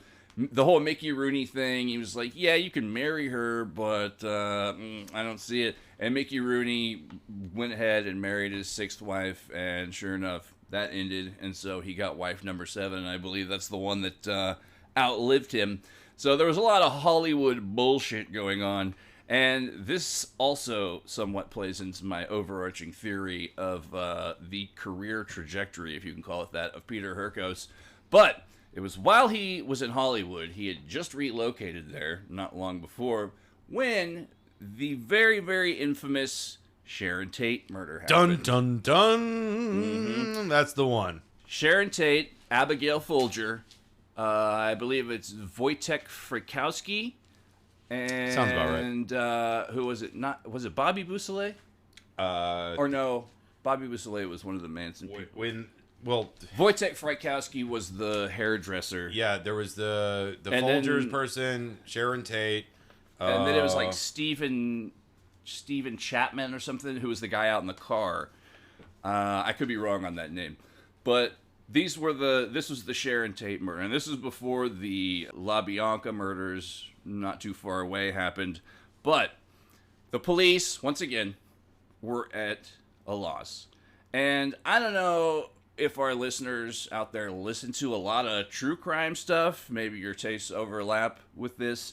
But in most instances, when you have what proves to be a serial killer in most cases, these people are caught by happy accident more often than not. Mostly. Or they turn themselves in. It's all, I would say 1 in 5 serial killers are caught by actual police work. So I think in the latter ones, you know what, we'll have to do a study on that. Yeah. Like looking historically at it. But in the 60s when did the term serial killer really only came about? in around that time in the early 60s. 70s. So not even then. They used to call them sequential killers. Sequential killers, yes. Serial. Yeah, because it was the whole profiler guy. God damn it, why can't I think of his name? Oh. This is not very scholarly of me right now. I can't remember the guy's name. The main profiler that ended up with the serial. Mindhunter. I know Mind. Yeah. I did not want to say Mindhunter. Well, that was his book that he wrote. Yeah, but I didn't want to say that because it's also a show on Netflix. Yeah, I can't remember his name either, but yeah, producers on the look. So, anywho, yeah, police were at a loss. Didn't have any ideas. They knew that this was a totally fucked up murder. It's obviously instantly high profile because Sharon Tate was a rising star and a bit of a sex symbol at the time. It's pretty hot. Yeah. Why? I mean, I guess this was back then, but they allowed Roman Polanski on the murder scene, and he's like sitting near a pool of blood at his house, and it's I think he actually held her body too. The body sat there because they got it long. It sat long enough for Peter Hurkos to show up and get a photo op with Sharon Tate's dead body. It was under a sweet tiger blanket. I sent y'all the picture. I believe that picture will be our episode profile picture. Now, was it a zebra or a tiger? Zebra, You think it was zebra? say, yeah. It were big stripes. They were big white stripes. It's black and white. It's hard to tell. It's hard to tell. It was black and white. Either way, it was a sweet blanket, and I wish I had it. And that's my takeaway from the Sharon Tate murder. Well, and you know what? It's your aesthetic, yeah. It really does. And yes, John Douglas was the Mindhunter guy. Holy shit! I didn't know Sharon Tate was born right here in Dallas, Texas. I didn't know that either. How about you know, that? it's weird. Like, and the more I do these episodes, and the was more I. shit I research, dude, I find all these strange connections with Texas. And here's another We are one. on the parallel. 33rd parallel. We are on the 33rd parallel. We got that global eclipse coming up soon. Dallas will be the prime real estate to view it, and I have a feeling that the purge will happen that day. Anyways. I'm gonna drop acid and get naked. I'm in a different kind of purge. But yeah, more in line with the movies. And another Texas connection. One of the people Tex who was Watson? a primary candidate, and My ex-mother-in-law actually held hands and prayed with Tex Watson. No in shit. Prison, yeah. oh man, She was in a church group. They went and had like a prayer circle. And They her hand, they evangelized to the prisons. yeah. Yeah. Dude, the guy who did my fucking aunt's eulogy during her funeral is a fucking he converts death row inmates. I was like, wow, It doesn't take good much. for you. Yeah. Those guys ain't I got a lot to Dude. look forward to. so. You can. It's that's what pisses me off about it, is you can use it either way. Like, the devil told me to kill. It's like, well, you wouldn't have that bullshit if you were either not Christian or whatever. All right. And then, of course, you know, fucking as soon as your heart attack kicks in, you're like, I accept Jesus Christ, my Lord and personal Savior. Yeah. Fucking, I didn't mean all that shit I did. yeah, just in case. I feel bad about the tit thing. Woo! Got it in at the last minute. Spencer. So yeah, Wait a minute. Never mind. Yeah. The tit thing. that's a noodle story. Oh, We'll have to come back to that. Whatever. it is. you know what? We're gonna Check out our Patreon to find out the rest of that. No, we're not gonna broadcast that. And we don't have a Patreon yet. Oh yeah, we got to get one of those. Yeah, we're working on it. It's a slow and steady process, folks. Anywho, yeah, Tex Watson from Texas used to be, and I love Mae Brussel, a woman I covered a few episodes back. She goes into a lot of the MK Ultra a good conspiracy theories and stuff, and fucking Charles Manson was a total product. He was a of product the of U.S. government. I think. Jolly on West. Look into a guy named Jolly on West, and that'll tell you a lot of what you need to know. With just a little bit of, I don't know, just speculating, I would say Charles Manson basically parlayed what happened to him down to Tex Watson, because he was feeding him LSD and telling him sweet things. Yeah, and dude, fucking And fucked up things, obviously. Manson basically encapsulated a mini MK Ultra program in his whole He shit. absolutely. He took what he learned that happened to him, and then he went and did it. He's like, yeah, this is pretty cool. And that's what I could do something with this. And according to some pretty, I think, substantial conspiracy theories, that's exactly what they wanted him to do. They wanted him to destroy the counterculture, and of course, after fucking Manson, the whole flower child, free love generation. The goddamn what's the valley? The valley. Oh, not San Fernando. Not San Fernando Valley. You're thinking of where he wanted. I know the one you're talking about. Vigo the Carpathian was supposed to get a house in San Fernando Valley. Laurel Canyon. The Laurel Canyon, which let me get a little more research done on the Laurel Canyon conspiracy, because the stuff that I have taken in on that is juicy, and I like it. There's a book I've mentioned on previous podcasts called Program to Kill by a guy named David McGowan, who I think also did a book on Laurel Canyon, and it's all about military connections, psychedelic drugs, and all the famous people of the counterculture, fucking Jim Morrison, Mama Cass, all that. Anyway, that the major players. A little side tangent, but that is something we need to do. So the police called in old Peter Hurkos to come take a look around the Sharon Tate crime scene. Oh no, they let him look around Sharon Tate. Yeah. She was still there on the ground. Yes, and like I said, that will be our profile picture for this episode. So she's under the blanket. You can't really see it. Yeah. The thing about this case. So where to begin? Yeah, okay, tell me, because I didn't read what he said about it, but what did he say about it? So he did get some things right. He did say that a man named... Bunch of dirty fucking hippies came in here all high as fuck. Yes. He said they were on drugs, psychedelic drugs, most likely. So no, he didn't. Yeah, he said they were on some kind of hallucinogenic drug. No shit. Yeah. But I mean, the thing about that's not that hard to call, really. Yeah, you're in fucking that LA. was held to elicit the beatings. From what I read on a little site called Wikipedia, Hurkos' prediction was that they had they asked around. And they said, when's the last time you had sex? Yes. And the person who had the longest lapse in sexual relations was hung and beaten. Yeah. Yeah. That was wrong. That was wrong. I imagine they all got laid within that day. Probably, yeah. I'm pretty sure. Hell yeah. I mean, not to disparage the memory of Sharon Tate, but she was probably fucking her ex-boyfriend, Wojtek Frykowski, while Polanski was out of town. It was apparently the she had a swinging thing for Polish 60s dudes. in Hollywood. Everybody was fucking all the time. He also said that they were on hallucinogens, that a man named Charlie was directly involved. Most people took that to mean Charles Manson and took it as wrong, but Tex Watson's real name is Charles Tex Watson. Yep. Mae Brussel, she talked about how it's like, you take this nice Christian football player boy from Texas, fill him full of acid, fuck him up. She didn't say that, I'm paraphrasing, but and all of a sudden he's a murderer. So, I mean, Mae Brussel, she was the Alex Jones before Alex Jones. Yeah, check her well, out. it really would, like, if you get really into the Tex Watson thing, but I digress because that is a completely different topic. Now, what he really, really got wrong.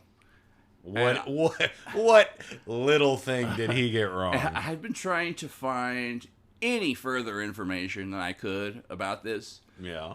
But according, once again, to the Wikipedia page on Peter Hurkos, he claimed that this whole thing started off as a weird sex, drugs, black magic ritual, which he called Goona Goona.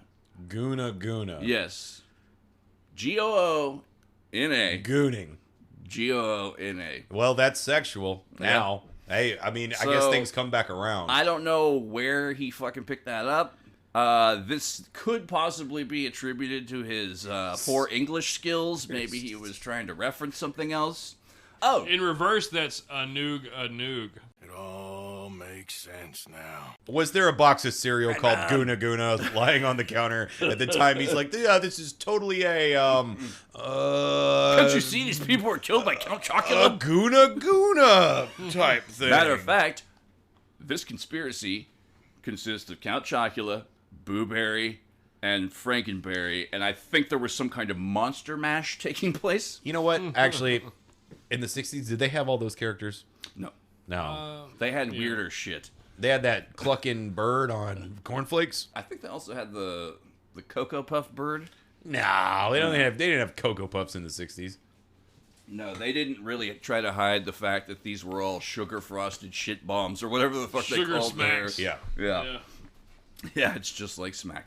Colon blow. It would take this many bowls.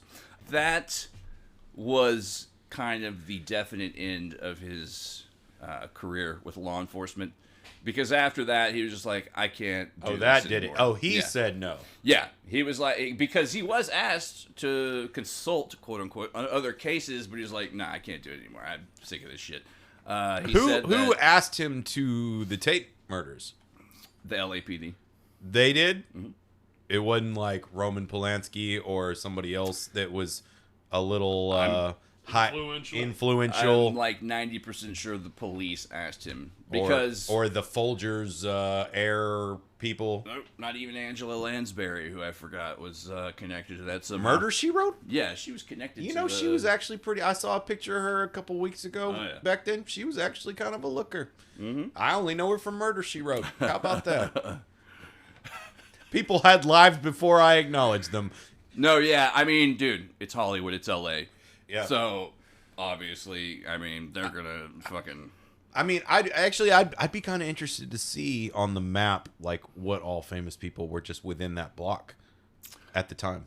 Well, apparently, the LAPD has a long and storied history of consulting psychic detectives. Well, because they're a little woo-woo. It's Yeah. fucking California. Yeah, You know what I'm it's saying? either like, stop resisting, boom, boom, boom, or you're picking up any vibes? Yeah. So, I don't know, there's no happy medium on that. I don't know if we mentioned this last episode. I was going to let you bring it up, Spencer, but did we talk about how he was picked up for impersonating a federal officer or arrested for that? I didn't bring that up, but I wanted to bring that up because I remember hearing about that, and I was going to, but my thought process last time of calling bullshit Wasn't quite just so scholarly. It was not quite so scholarly. It pretty much just was me saying that it's bullshit. But, well, you know what? I digress, and as a scholar would. And I'll pass this over to Spencer. Well, yeah, he was arrested impersonating an FBI agent. He tried to chalk it up to... There's two sides to this. I'll let you... Yeah. What I think would happen is that he was trying to get information, get details that haven't been released to the press. Okay. That he could later spin as psychic revelation. Yeah. But the story that he has is quite different. Yeah, the story that he gives is that this was all chalked up to a misunderstanding due to his poor English skills. He was in the middle of being divorced from his second wife, and he collected guns apparently. And he had a shitload of guns in his car. He stopped at a gas station, and some guy at the service station was like, "Holy shit, what are you doing with all those guns? What are you, a Fed?" And he's like, "I am above the feds," or some weird shit that he said. But it was just meant to be a joke. I am working with the feds, yeah. Yeah, and they took it seriously and reported him because he's just this weird fucking foreign dude who's being all manic. And most people have often described Hurkos as not only poor at English, like what he lacked in his English skills, he made up for in confidence or being obstinate, which is code word for an asshole. So he was very, over the top. He's very extremely animated, yeah. Yeah, so that was sort of his explanation in the Norma Lee Browning book as to why he was somehow conflated into posing as a federal agent. Well, I'd like to see that actually. So he was convicted of this. I don't know if he was convicted. I believe I read he was convicted of this. I would like to see the actual indictment because the feds don't fuck around. They list everything in there. It definitely went to court. Then he was indicted. I don't know if he was convicted, I guess would be the right word. Quasimodo predicted all this. I mean, as far as the Sharon Tate / Manson murders, whatever you're going to call it, I mean, to call that these people were on hallucinogens, not a hard call. I mean, they misspelt fucking Helter Skelter and just all kinds of dumb shit. The crime scene almost looked as if it was committed by, fucking drunk people. He was found guilty of impersonating a federal agent, found guilty, and fined $1,000. $1,000. That's... I mean, but in like, late 60s, early 70s money? Yeah, you do that now, that's like 5 years minimum, probably. Yeah. Oh, yeah. Good thing you didn't have any weed on him. Yeah, for sure. He'd have been cooked for life. After that, he just kind of languished on. I think he died in 88, if I remember correctly, but Yes. from after the Sharon Tate murder, it was just all Hollywood bullshit. Radio And- shows, TV, Yeah, and- like cold reads. Yeah, and But that's the prime time of bullshit daytime Oh, yeah. television where they had people like him on. even Johnny Money Carson making, was a yeah. psychic then. Yeah, yeah, but he was golden. Yeah, he Don't was. You don't put him. He is the wind beneath Bette Midler's wings. That's kind of the Peter Hurkos story in a nutshell. He's survived by 2 children that we know of who are out in the public, and that's Peter Vanderherk, who is also a psychic, oddly enough, which I find very strange. Did he fall for stories too? I don't know. I wasn't interested No, enough to look. he learned the trade of bullshittery. Bullshittery. And like he just The grew. apex of chicanery. Yeah. And then his daughter, Gloria Hurkos, who I believe is a actress in the Netherlands. I couldn't find anything on her really either.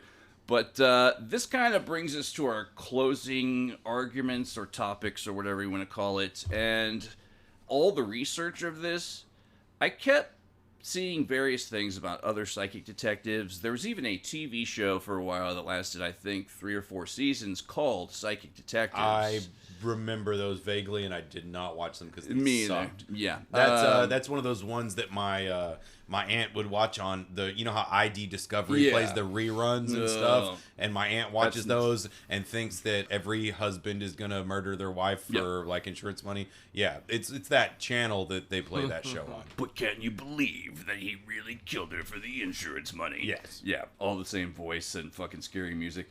I don't watch true crime shows for the procedurals of psychic detectives. I watch for the procedurals of actual detectives. Yes. And in studying this, I was very confused for the vast majority of the time about how the fuck exactly a psychic detective figures into things like chain of evidence, chain of information, things of this nature. And from what I mostly saw starting out, especially with the Boston Strangler case, and I believe to a degree the Ypsilanti case, because he did lead them to a location specifically in that case. These detectives, when they were questioned on it, basically said that they had to reverse engineer. I'm paraphrasing, but that's essentially what they said. They had to reverse engineer a chain of information and evidence, and I was like, that sounds Like, highly dubious and Well, questionable. if I know anything from X-Files, and if that's like real life, then what they do is they listen to the psychic, they show up, and then the guy's actually there and runs, and then you chase them, and then it's like, boom, there it is. It's perfect timing. It's perfect timing. Almost as if we had to figure everything out within a 45-minute degree time. Exactly. Yeah. I think it's like 49 minutes. Yeah, give or take. Yeah. Then a little more digging basically revealed that I guess the laws changed at some point, but when quote-unquote psychic detectives are questioned nowadays, they're listed as criminal informants, or the equivalent of a criminal informant. Just an informant, basically. So They can only be used on state level. That is not something that the federal government Oh, no. can use. Well, the feds have consulted. then psychic they don't now. detectives. I don't think they do. Yeah. Like I can't say Well, that for like- a fact, but I would say that because my knowledge of the feds, they don't fuck with you unless they have a 98% conviction rate. So they don't bite on anything unless it's real. Yeah, and when it plays into the whole court procedures. But and state by things. state, depending. I mean, Alabama, you can use a psychic. well, it's like with the Boston Strangler, when Peter Hurkos famously pointed at the map and said, "This is where your guy is." Yeah. Turns out it was the wrong guy, but they said, well, at the time after he pointed at the map of the residence, they said, we can't just go after this guy because you say so. So what they did was they got him on a medical warrant because he was like a Looney Tunes. Because they could still do that Yeah, back then. they too. can. They could still They check got him a if they're nut like, hatch warrant. oh, this guy says this guy. They don't even necessarily need a warrant, but they could also just go and sit and watch you until you do something That's that they true. could pull you in on. Yeah. And a lot of cops still, that is actual real police work. They do that. If they have a possible suspect, they have even just the shred They go and they sit and they watch them until they find anything that they could take them in on. Freeze, jaywalker. And yeah, well, if it's anything, but also if you have, say, I will bring up X-Files again. I was watching one of the newer ones last night, and they brought in the guy because he hadn't registered as a sex offender, and he was a suspect, and he was only a suspect because of some, some Rapist kind of here. phenomenon. Rapist backing out of the driveway, everyone. But they were like, let me go find this guy. We can pull him in on this and fuck with him because of that. Right. Yeah. Plus, back then you could get the police could get a guy committed for 24 to 48 hours. But yeah, now we have the... I really wish they would bring back mental hospitals, man. I mean, they're around. Thank you, Ronnie Road. Yeah. No, but I mean, like, all right. Again... Prison the men in white coats. Prison tales. There's a lot of people in prison and county jail that really should have just been in a mental fucking hospital. Yeah, and there's nowhere else to put them, so they end up in jail. And it really fucks up for regular inmates. You got to live with a bunch of crazies. It sucks. Too crazy for Boys Town. Too much of a boy for Crazy Town. Yeah. Not the band. Come, lady. Come, God. lady. Don't get that guy. No, that's right. I have a weird personal. I have a weird personal connection with that fucking guy. Tune into our Patreon content down the road to find out what that is. So yeah, today we also have the sex offender database and VICAP and shit like that. so things are a little easier on that front. But there was a story, I think you read it too, Spencer, about this is in the UK. I didn't read shit. This is in the UK, so it's a little different. But I was wondering about how all this shit affects the courtroom procedures, etc. Mm-hmm. And there was a case in the UK about a man who was charged, and I think this dude said that like he was fucking with a Ouija board, and it told him to a Ouija board.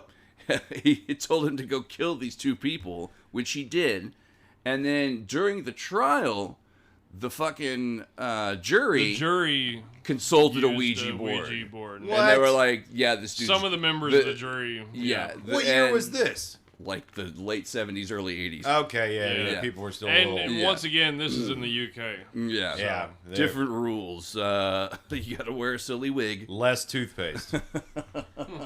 We love you, UK audience.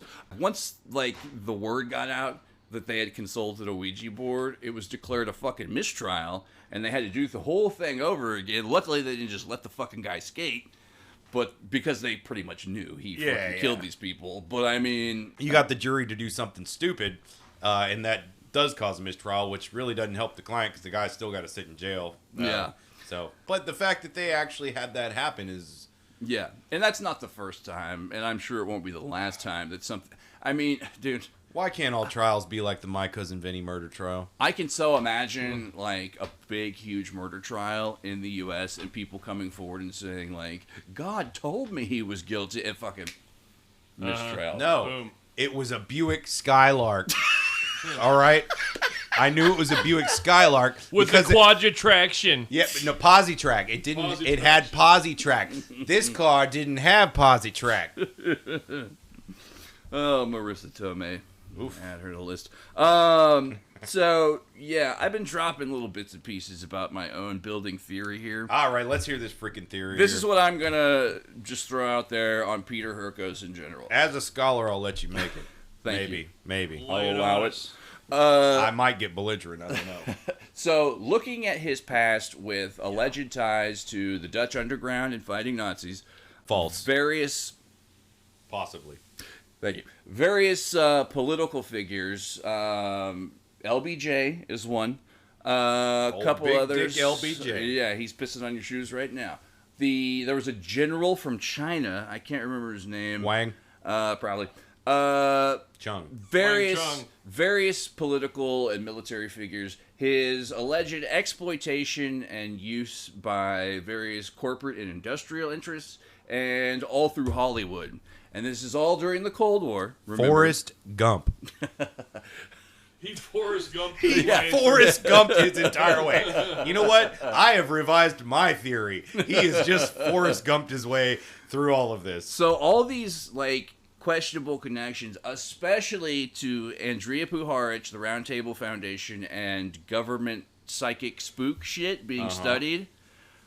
I think that during the Cold War, when they were releasing, when the USSR was saying, like, we had these psychics, we got these guys over here, that the United States needed a prominent celebrity psychic to fucking kind of float around and shop out. Plus, the book that I use as my main source. Yeah. That woman who wrote that, Norma Lee Browning, she is a former investigative journalist who covered a lot of crime beats, and her and Hurkos were best buds. So, she's fucking writing his, biography.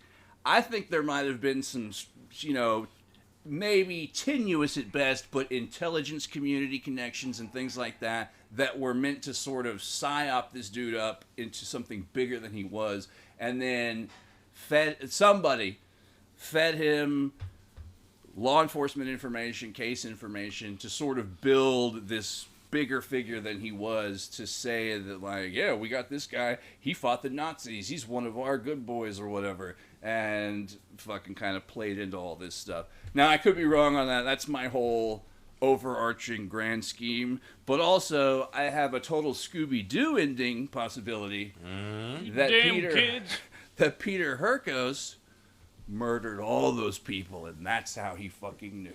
And he would have got away with it if it wasn't for you blundering kids. I'm gonna stick with the Forrest Gump thing. He just fucking fuddled himself through it all, and he fell upwards. He fell upwards. Falling with style. Thank you. You know, that is a phrase that an intellectual scholar would say. Takes one to know one. Oh man, here we are. Here we are. All right. I think that's what my theory is that he is the Forrest Gump. I'm sticking with that. That is all I have learned from this, is that this guy fell upwards, as my scholarly brother right here has said. It is not a full psychic. Was he able to say things that people believed? Apparently. Oh yeah. Because we're talking about him. Yeah. And he at least but I go back to the quote about that police officer that said I wouldn't piss on his brain or piss in his ear if his brain was on fire. Was that a Boston police officer? No, that was Ypsilanti. Okay. Yeah. Okay. Yeah. It was Michigan. Hey, cousin, Michigan. So yeah, that's Peter Hurkos. I want to say, for those out there who are true believers, Nerds. we will be covering shit that's a little more murky in the future.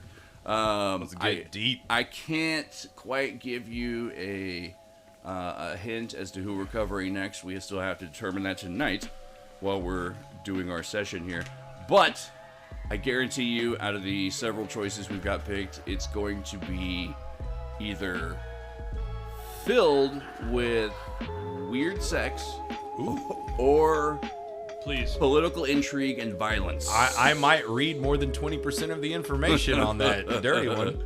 So, yeah, that's going to be it for today's episode. I'm Mike.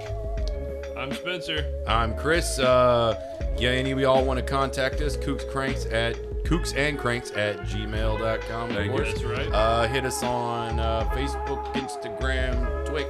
All the shits. All the shits. Check me out, Christ8CAB. What's Twix? Twitter. X. Twitter. Oh. It's Yeah, hybrid. Yeah. He said that. He coined that one. I've been stealing it. But yeah, get at us. Follow us. Yeah, follow and listen. Follow. Whatever. Tell Please your like and friends. subscribe. Do all. Yeah. I didn't want to say that And because you tell two friends, I hear too many of the goddamn. and they tell two Hit friends. that subscribe bell. say that. But anyway, yeah, here we Yeah. are. This has been Kooks, Shrinks, and Iconoclast. Thanks for listening, and we will see you next week. Bye. See you.